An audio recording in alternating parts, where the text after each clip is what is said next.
Welcome back to my YouTube channel. ಎಲ್ಲರೂ ಹೇಗಿದ್ದೀರಾ? ಚೆನ್ನಾಗಿದ್ದೀರಾ ಅಂತ ಭಾವಿಸ್ತಾ ಇವತ್ತಿನ ನನ್ನ ವಿಡಿಯೋನ ಸ್ಟಾರ್ಟ್ ಮಾಡ್ತಾ ಇದ್ದೀನಿ ಗೈಸ್. ಓಕೆನಾ, ಏನಪ್ಪಾ ಅಂತಂದ್ರೆ ಇವತ್ತು ಒಂದು ಶೋರೂಮ್ಗೆ ಹೋಗ್ಬೇಕಾಗಿತ್ತು. ಏನ್ ವಿಷಯ ಅಂತಂದ್ರೆ ನಾನು ನಮ್ಮ ಫ್ಯಾಮಿಲಿಯಲ್ಲಿ ನನ್ನ ತಮ್ಮಗೆ ಒಂದು ಕಾರ್ನ ಪರ್ಚೇಸ್ ಮಾಡೋಣ ಅಂತ. ಸೊ ಅದಕ್ಕೋಸ್ಕರ ಏನ್ ರೈಟ್ ಇದೆ ಅಥವಾ ಯಾವ ಕಾರ್ನ ತಗೊಳ್ಳೋದು ಅಂತ ಒಂದ್ಸತಿ ನೋಡ್ಕೊಂಬರೋಣ ಅಂತ ಅಂದ್ಬಿಟ್ಟು ಶೋರೂಮ್ಗೆ ಹೋಗೋಣ ಅಂತಿದ್ವಿ.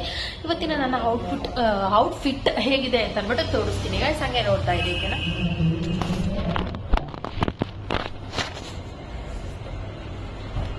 ಆಕ್ಚುಲಿ ಕಾಣಿಸ್ತಾನೆ ಇಲ್ಲ ಗೈಸ್, ಹಿಂಗೆ ಇಟ್ಕೋಬೇಕು. ಇನ್ನ ನನ್ನ ಇವತ್ತಿನ ಔಟ್ಫಿಟ್ ಈ ತರ ಇದೆ.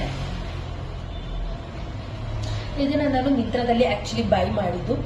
ಇದ್ರ ರೈಟ್ ಬಂದು 800 ಸಮಥಿಂಗ್ ಇರಬೇಕು ಅನ್ಸುತ್ತೆ, ನನಗೆ ಆಕ್ಚುಲಿ ಮರ್ತೋಗಿದೆ. ಇದನ್ನ ನಾನು ಬೈ ಮಾಡಿ ಆಕ್ಚುಲಿ ಹೇಳ್ಬೇಕಂತಂದ್ರೆ ಒಂದು ಎಷ್ಟು ತಿಂಗಳು ಆಯ್ತಪ್ಪ, 7 months ಆಗಿರ್ಬೋದು. ಸೊ ಅದರಿಂದ ನನಗೆ ಅಷ್ಟು ಐಡಿಯಾ ಇಲ್ಲ. ಸೊ ಇವತ್ತಿನ ನನ್ನ ಔಟ್ಫಿಟ್ ಈ ತರ.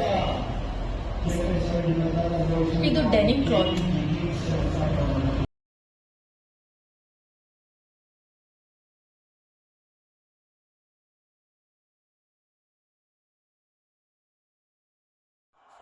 ಅದೇ ರೀತಿ ಗೈಸ್, ಮಕ್ಕಳನ್ನ ಸ್ಕೂಲಿಂದ ಕರ್ಕೊಂಡು ಹೋಗ್ತಾ ಇದ್ದೀನಿ ಮನೆಗೆ. ಹಂಗೆ ಮನೆಗೆ ಹೋಗ್ಬಿಟ್ಟು ಬ್ಯಾಗ್ ಎಲ್ಲಾನು ಇಟ್ಬಿಟ್ಟು ಅದರಿಂದ ನಾವು ಶೋರೂಮ್ಗೆ ಹೋಗೋಣ ಅಂತ ಪ್ಲಾನ್ ಮಾಡಿದೆ. ಬಟ್ ಗೈಸ್ ಶಾರಿಕ ಬಿಡ್ಲೇ ಇಲ್ಲ, ನಾನು ಬರ್ತೀನಿ ಅಂತ ತುಂಬ ಹಠ ಮಾಡಿಕೊಂಡು ಅವಳು ಕೂಡ ನಮ್ಮ ಜೊತೆ ಬಂದ್ಲು ಗೈಸ್. ಆಮೇಲೆ ಇನ್ನೊಂದು ಹೇಳ್ಬೇಕು ಅಂತಂದ್ರೆ, ಕಾರ್ ಯಾವ್ದು ತಗೋಬೇಕು ಅಂತ ನಮಗೆ ಒಂದು ಪರ್ಫೆಕ್ಟ್ ಐಡಿಯಾ ಅನ್ನೋದಿರಲಿಲ್ಲ. ತುಂಬ ಒಂಥರ ನಮಗೆ ಏನು ಮಾಡಬೇಕು ಅಂತಲೇ ಗೊತ್ತಾಗಲಿಲ್ಲ. ಸಾಕಷ್ಟು ಕಾರ್ಸ್ ಇದ್ವು, ಬಟ್ ನನಗೆ ಹೋದ ತಕ್ಷಣ ಸೆಂಟರ್ ಆಫ್ ಅಟ್ರಾಕ್ಷನ್ ಅಂತ ಹೇಳ್ಸಿದ್ದು ಹೋಂಡಾ ಕಂಪ್ನಿಯವ್ರದ್ದು ಎಕ್ಸ್ಟಾರ್ ಕಾರ್. ಓಕೆನಾ, ಇದು ತುಂಬ ನನಗೆ ಇಷ್ಟ ಆಯಿತು ಗೈಸ್. ಇದು ಟೋಟಲು 10 lakhs ಆಗುತ್ತೆ ಆನ್ ರೋಡಿಗೆ ಬರೋ ಅಷ್ಟೊತ್ತಿಗೆ ಈ ಗಾಡಿ.